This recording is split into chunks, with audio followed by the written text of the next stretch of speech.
کریں گے انشاءاللہ انشاءاللہ. میں آپ کو پبلک آپ کی بنا پائیں گے.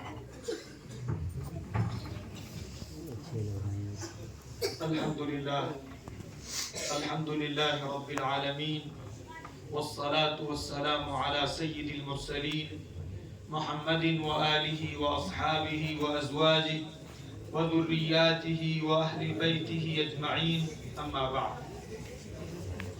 أعوذ بالله من الشيطان الرجيم. بسم الله الرحمن الرحيم. إنا نحن نزلنا الذكر وإنا له لحافظون. وقال في موضع آخر بعد أعوذ بالله من الشيطان الرجيم: يا أيها الناس قد جاءتكم موعظة من ربكم وشفاء لما في الصدور وهدى ورحمة للمؤمنين. قل بفضل الله وبرحمته فبذلك فليفرحوا هو خير مما يجمعون. وقال في موضع آخر بعد أعوذ بالله من الشيطان الرجيم: اقرأ باسم ربك الذي خلق خلق الإنسان من علق اقرأ وربك الأكرم الذي علم بالقلم علم الإنسان ما لم يعلم. صدق الله العظيم. وقال رسولنا وإمامنا وأسوتنا محمد صلى الله عليه وسلم: خيركم من تعلم القرآن وعلمه او كما قال صلی اللہ علیہ وسلم. محترم بزرگوں اور عزیز دینی اور ایمانی بھائیوں، جو باتیں تعارف میں پیش کی گئی وہ باتیں بغیر کسی اس کے مبالغے پر مبنی ہیں، اور یہ حسن ظن ہے کہنے والے کا. اللہ تعالیٰ اس پر مجھے پورا اترنے کی توفیق عطا فرمائے. آمین. اور تقریر بیان جو اس زمانے میں وہ کان کی ایک یوں کہہ لیجئے کہ لذت اور تمتع اور انجوائمنٹ کی حد تک پہنچ چکا ہے. ایک مومن قرآن مقدس سنے اور اس کے دل پر قرآن کے اثرات مرتب نہ ہوں تو یہ سمجھا جائے گا اللہ تعالی ہم سب کو اس کے تاثر سے مستفیض فرمائے. یہ سمجھا جائے گا کہ دل گناہ کرتے کرتے کالا ہو گیا. قرآن جب پڑھا جاتا تھا تو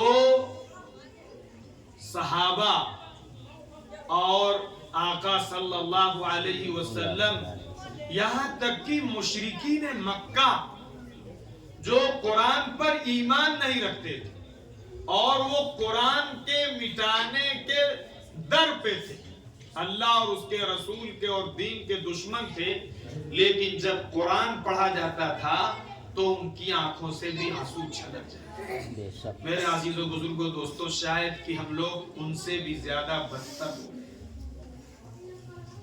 کہ قرآن پڑھا جائے اور جو رمضان کا مہینہ ہے، میں ادھر ادھر باتیں کروں گا اس لیے کہ کوئی میں باضابطہ مقرر نہیں ہوں، جو میرے سمجھ میں آئے گا وہ بتاتا رہوں گا، کہیں ادھر بھاگوں گا کہیں ادھر بھاگوں گا. بہرحال اللہ تعالی ہم سب کو عمل کی توفیق عطا فرمائے. رمضان کا مہینہ قرآن کا مہینہ تھا.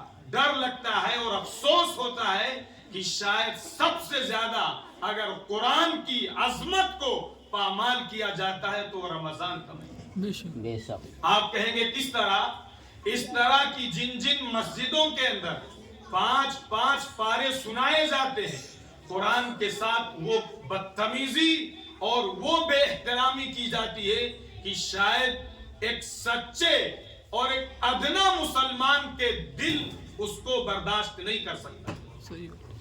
ایک طرف قرآن پڑھا جا رہا ہو، دوسری طرف مسلمان پان کھا رہا ہو اور بیڑی پی رہا ہو اور سگریٹ پی رہا ہو اور ہا ہا ہو کر رہا ہو اور کہکہے لگا رہا ہو، اور امام صاحب جب اللہ اکبر کہنے کے لیے آیت کو کھینچے تو وہ دوڑ کے نماز میں آ کے کے شامل ہو جائے. یہ قرآن کی عظمت ہے, یہ قرآن کی بے حرمتی.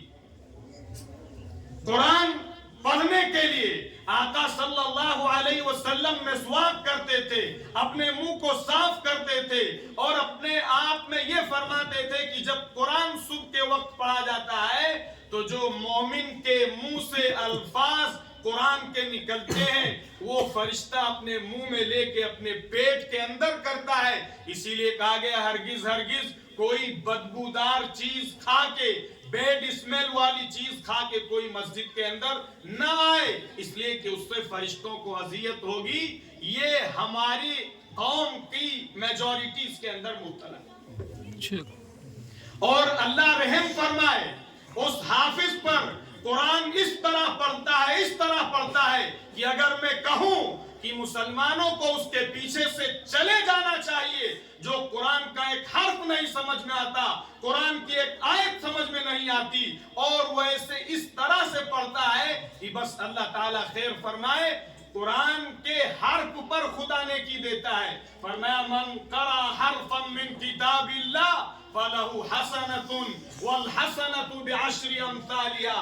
یہ قرآن مقدس کا جب ایک حرف پڑھا جائے, وہ کس زبان میں پڑھ رہا ہے, کس لینگویج میں پڑھ رہا ہے, کون سی آیت پڑھ رہا ہے, کس سپارے کے اندر ہے, جو حافظ ہے جسے قرآن یاد ہے اس کے لیے پکڑ پانا مشکل ہوتا ہے, تو جو اس کے پیچھے عوام کھڑی ہے اس کو کیا قرآن کے حرف سمجھ میں آئیں گے, اس کو کیا قرآن کی آیت سمجھ میں آئے گی. اور اس طرح قرآن پڑھنے سے بہتر ہے کہ وہ آدمی اپنے گھر کے اندر علم ترا کیف کے ساتھ 20 رکعت پڑھ لے, وہ زیادہ ثواب کا مستحق ہوگا. اس طرح قرآن پڑھنے سے قرآن کی توہین اور قرآن کی بے عظمتی اور قرآن کے ساتھ اپنے تعلق کو چھوڑ دینے کے علاوہ اور کچھ نہیں.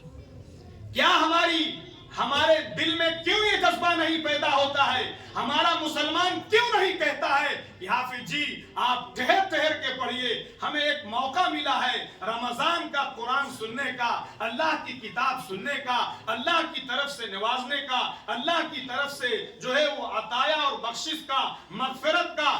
آپ ایک ایک حرف ٹھہر ٹھہر کے پڑھیے. ہم رات بھر سنیں گے, ہم گھنٹہ 2 گھنٹہ سنیں گے, لیکن افسوس صد افسوس کہ جو حافظ ٹھہر ٹھہر کے پڑھتا ہے لوگ اس کو کمنٹ کرتے ہیں, لوگ اس سے کہتے ہیں کہ آپ کس طرح پڑھتے ہیں, پورا مسجد میں تو 3 پارہ 1 گھنٹے میں ہو جاتا ہے, آپ کا 1 پارہ 1 گھنٹے میں ہوتا ہے.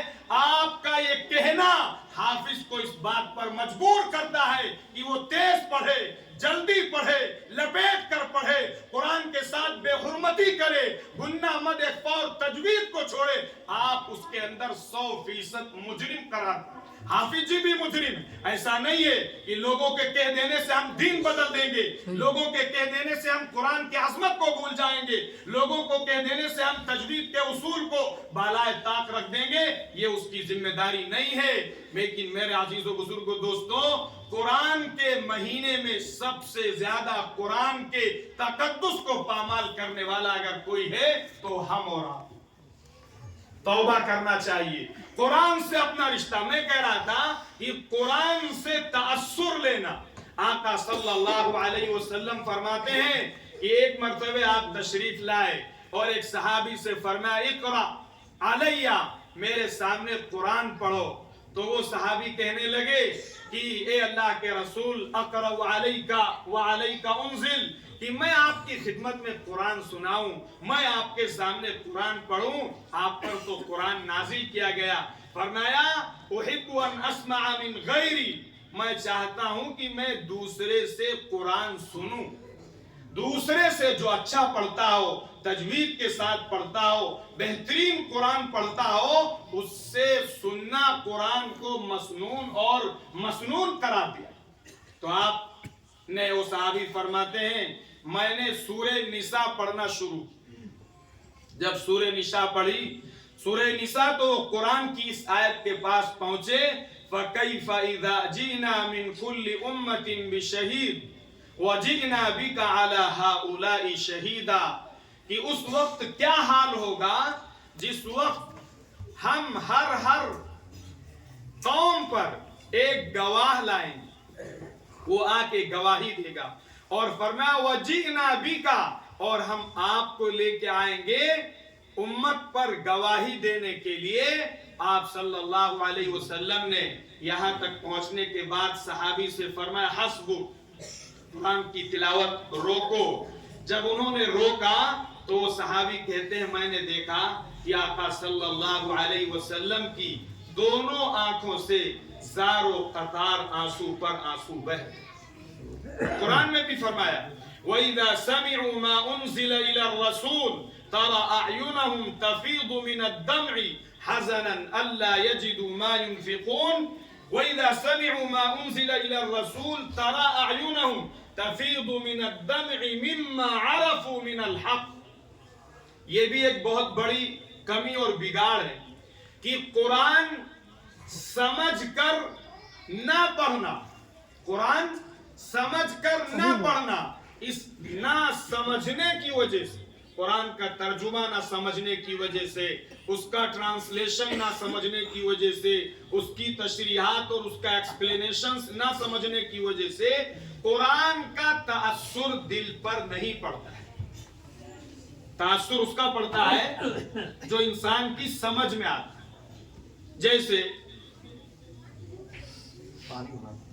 جیسے کوئی ڈاکٹر ہو اور آپ اس کے پاس جائیں، اس نے بہت بڑا حکیم ہے، بڑا ڈاکٹر ہے، اس نے متعدد آپ کے چیک اپس لکھے یا نہیں بھی لکھے، آپ کی نبض پکڑی اور اس نے بتایا. اب وہ ڈاکٹر زیادہ بڑا ہے، انگریزی بولتا ہے، اردو نہیں بولتا ہے. اب وہ ڈاکٹر آپ کو انگریزی میں بتا رہا ہے کہ صاحب بہت ڈینجرس پرابلمز ہیں آپ کے، بہت خطرناک بیماریاں ہیں آپ کے، کینسر ہے اور فلاں ہے فلاں ہے فلاں ہے، اس کو ڈاکٹر بتا رہا ہے اور بہت خطرناک بیماریاں بتا رہا ہے. لیکن وہ سننے والا آدمی انگریزی نہیں جانتا ہے. آپ بتاؤ اس کے اوپر کوئی اثر پڑے گا؟ لاکھ بتا دے کہ کینسر ہو گیا، 3rd اسٹیج پہ پہنچ گیا، بس وہ کینسر پھٹ چکا ہے اور شدید پین ہوگا، چند گھنٹوں کے آپ مہمان ہیں، بس آپ کی موت قریب آ چکی ہے، آپ صاحب فراش ہو جائیں گے، بیڈ پر چلے جائیں گے، وینٹیلیٹر پہ چلے جائیں گے، بہت کریٹیکل کنڈیشن ہے آپ کی. وہ ڈاکٹر سمجھا رہا ہے انگریزی میں، لیکن یہ بیچارہ انگریزی نہیں جانتا ہے. اس کے اوپر کوئی اثر پڑے گا؟ ارے بتاؤ بھیا، اثر پڑیے؟ کیوں نہیں پڑے گا؟ اس لیے کہ وہ جو کہہ رہا ہے یہ بیچارہ اس کو سمجھتا نہیں. جہاں کوئی ترجمہ کرے گا ویسے اس کے کرنٹ لگ جائے گا، ویسے اس کے چہرے پہ اداسی آ جائے گی، اس کے اندر کی جو کیفیت ہوگی وہ کیفیت ہر آدمی فیل کر سکتا ہے، الفاظ میں نہیں بیان کی جا سکتی ہے. میرے عزیزوں بزرگوں دوستوں، وہی حال ہمارا ہے کہ قرآن پڑھا جا رہا ہے، قرآن سنایا جا رہا ہے، قرآن کی تلاوت کی جا رہی ہے، لیکن مسلمان کے اوپر اس کا کوئی اثر نہیں. ریزن کیا ہے؟ ریزن یہ ہے کہ یہ قرآن میں اللہ جو کہہ رہا ہے اسے سمجھ نہیں رہا. پرابلم یہاں ہے. اسی لیے قرآن کی اس آیت میں فرمایا وَإِذَا سَمِعُوا مَا أُنزِلَ إِلَى الرَّسُولِ تَرَى أَعْيُنَهُمْ تَفِيضُ مِنَ الدَّمْعِ مِمَّا عَرَفُوا مِنَ الْحَقِّ. جب معرفت ہوگی، جب جانکاری ہوگی، معرفت اللہ کی ہوگی تو پھر اس کا تأثر دل پہ پڑے گا. اور اگر دل پہ تأثر نہیں پڑ رہا ہے تو آپ لاکھ کہیے کہ مجھے اللہ کی معرفت ہے، اللہ کی ذات پر یقین ہے، اللہ کی بڑائی پر یقین ہے، اللہ کی عظمت پر یقین ہے، اللہ کی شان الوہیت پر یقین ہے، اللہ کی شان ربوبیت پر یقین ہے. یہ صرف آپ کی زبان کے بول ہیں، جمع زبانی خرچ سے اوپر اس کی کوئی حیثیت نہیں. یہ قرآن کا تأثر، قرآن پڑھا جائے اور آدمی اس سے لطف نہ لے. ایک اللہ والے یہ کہہ رہے تھے اگر ہم سب دیکھیں گے، میں اپنے آپ کو کہہ سکتا ہوں، آپ اپنے آپ کو میں تول سکتے ہیں، ناپ سکتے ہیں کہ اگر قرآن پڑھنے سے آدمی کے وحشت ہو رہی ہے، دل نہیں لگ رہا ہے، مسجد سے یا تراویح سے یا قرآن سننے اور سنانے سے یہ کہہ دیا گیا کہ اس کے دل کے اندر روگ اور بیماریاں اور کالک اور سیاہی اور گناہ کی وجہ سے اس کا دل کالا ہو چکا ہے، اس لیے قرآن سے اس کو مزہ نہیں مل رہا ہے.